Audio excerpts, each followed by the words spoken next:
বুঝছো বন্ধু, একদিন রাত পহেলে দেখবা তুমি নাই, পৃথিবীবাসী জানবে তুমি মরে গেছো। পৃথিবীর তখন আলো ফুটবে, চাঁদও উঠবে, সিএনজিও চলবে, অটোও চলবে, দোকানপাট সবই চলবে। এই পৃথিবীর হই হুল্লুর হুলুস্থুল ব্যস্ততা, ধোকাবাজ এই দুনিয়া, কেউ থামবে না, শুধু তোমারে কবরে পাঠায়। ধোকাবাজ এই দুনিয়া, এই দুনিয়া প্রতারক, এই দুনিয়া কেউ থামে না। সামনের সিএনজি অ্যাক্সিডেন্ট করলো, পিছনের সিএনজি থামে না, ছাড়ি দিয়ে যায় না। সামনের গাড়ি অ্যাক্সিডেন্ট করলে পিছনের গাড়ি থামে না, ছাড়ি দিয়ে যায়। স্বার্থপর এই দুনিয়ায় কেউ থামে না। হ্যাঁ, বাপরে দাফন কইরা এই সন্তান, এই বউ বাচ্চারাই আবার আসার পরে ওই দিনকেই ভাত খায়, খায় না? পেট বইরা খায়, লগের ঘরের থেকে আর আইন্দা আনছে, এরা ঠিকই পেট ভরে খায়। তো ওরা না কাঁদলো বিকালে, ওরা না দুপুরে কাঁদলো, কোন ভাত খায় খা। স্বার্থপর, কেউ থামে না দুনিয়া, আলো বাতাস সব চলে, তুমি বন্ধু থাকবে। আল্লাহকুমুত তাকাসুর হাত্তা যুরতুমুল মাকাবির। আল্লাহ বলছে, বান্দা আখিরাত ভুলে গেলা, দুনিয়ায় ডুবে গেলা, তবে মনে রেখো হাত্তা যুরতুমুল মাকাবির, এরই মাঝে কিন্তু একদিন কবরস্থানেই পৌঁছে যাবে। হ্যাঁ, কই পৌঁছে যাইবা? তোমরা কবরস্থান দেখো নাই ভাইয়া? কাল্লা সাউফা তা'লামুন। আল্লাহ বলে, কবরে আসলেই আমি বুঝাই দেব বান্দা আমার নাফরমানির শাস্তি কেমন। সুম্মা কাল্লা সাউফা তা'লামুন।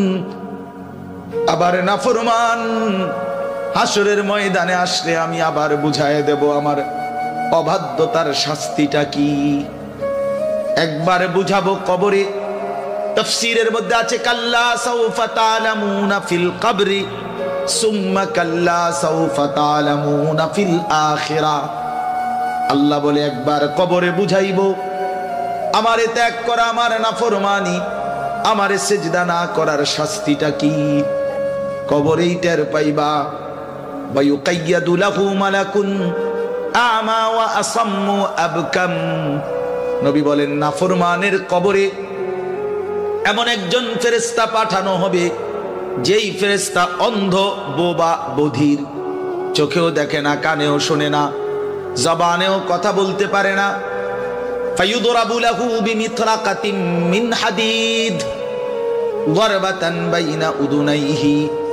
আল্লাহর নবী বলেন, ওই ফেরেশতা ওই নাফরমান পাপীকে লোহার হাতুড়ি মুগুর দিয়ে দুই কান বরাবর এমন জোরে আঘাত মারবে, ফায়াসিহু সাইহাতান ইয়াসমাউহা মান ইয়ালিহি ইল্লা তাকালাইন। নবী বলেন, নাফরমান এত জোরে চিৎকার করবে, মানুষ এবং জিন ব্যতীত আল্লাহর সব সৃষ্টি শুনবে।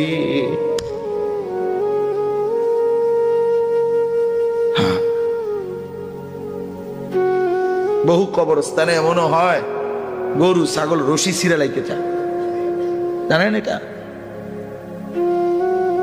ওরা শুনে, ওরা শুনে কবরের আযাবের আওয়াজ, এজন্য রশি ছিঁড়া ফেলতে চায়। প্রিয় বন্ধু, কষ্ট পাইবা, এই অনিবার্য বাস্তবতা কবর ইমানদার হিসাবে অস্বীকার করার কোনো জো নাই। পাশ কাটাইবার কোনো সুযোগ, এই দল কিংবা এই দল, আমি কিংবা তুমি, কেহই অনিবার্য এই সত্য, চিরন্তন এই বাস্তবতা, নিদারুণ এই সত্য, কবর, আখিরাত, মৃত্যু, এটাকে পাশ কাটাবার সুযোগ নাই, নাই। অতএব আমি অনেক নওজোয়ান, তোমরা মাশাআল্লাহ এই ভালোবাসা কি দিয়া মূল্যায়ন করে, এই মহব্বত আল্লাহর জন্য। তাইলে যেহেতু তোমরা পছন্দ করে ভালোবেসে আল্লাহর জন্যই আসছো, আল্লাহর কথা শুনবার জন্যই আসছো। আমি অনুরোধ করি তোমরা আরেকটু আগাও। যেহেতু আল্লাহকেই ভালোবাসো, আল্লাহর কথাই শুনতে চাইছো, আল্লাহর জন্যই বসছো ভাইয়া, দাঁড়াইছো, তো আর একটু হিম্মত করে সেজদা দিয়া দাও, মালিকের সেজদা দাও, ঠকবা না। আল্লাহরে সেজদা দিয়ে কেউ ঠকে না, আল্লাহর গোলামি করে কেউ ঠকে না। প্রিয় ভাই নষ্ট হইও না, প্রিয় সন্তান আমার নষ্ট হইও না, প্রিয় যুবক আমার নষ্ট হইও না। মুসলমানের কিশোর তরুণ নওজোয়ান, আগামীর ইসলামের পতাকা তুমি হাতে নিও, আগামীর কালেমার পতাকা তোমার হাতে। সারা পৃথিবীতে ইমানদারের বিজয় হবে, হচ্ছে। সারা পৃথিবীতে মজলুমের বিজয় হচ্ছে, জালেমের পতন হচ্ছে। কোথাও সারা পৃথিবীতেই জালেম থরথর করে কাঁপতেছে। হ্যাঁ, সারা পৃথিবীর বাস্তবতা, শুধু বাংলাদেশ আর সিরিয়া না। দুই জালেম তো চলে গেছে, বাকি জালেমরাও বেডিং পত্র গুছায় ফেলছে। 5ই আগস্টের জালেম ভাগছে, 8ই ডিসেম্বরে সিরিয়ার বাশার আল আসাদ নামে আরেক জালেম ভাগছে। বাকি জালেমরাও গাট্টি মুস্কা গুইলা লাইছে, ওরাও ভাগবে। ইসরায়েলের ওই বেঈমান কুত্তা নেতানিয়াহু অয় পালাইবে, অয় পালা। বার্মার বেঈমান ওরাও পালাবে, ইন্ডিয়ার বেঈমানও পালাবে, কোন সন্দেহ। বিজয় ইমানদারের হবে ইনশাআল্লাহ, ইনশাআল্লাহ, ইনশাআল্লাহ। কালেমার বিজয় হবে। আমি না থাকলে সমস্যা নাই, আমি শহীদ হয়ে গেলে কোনো অসুবিধা নাই, আমার মতো হাজার লাখ শহীদ হলে কোনো অসুবিধা নাই, কিন্তু বিজয় ইমানদারের হবে। কোন ষড়যন্ত্র বাংলাদেশে বাস্তবায়ন হবে না। ইসকন লীগ দিয়েও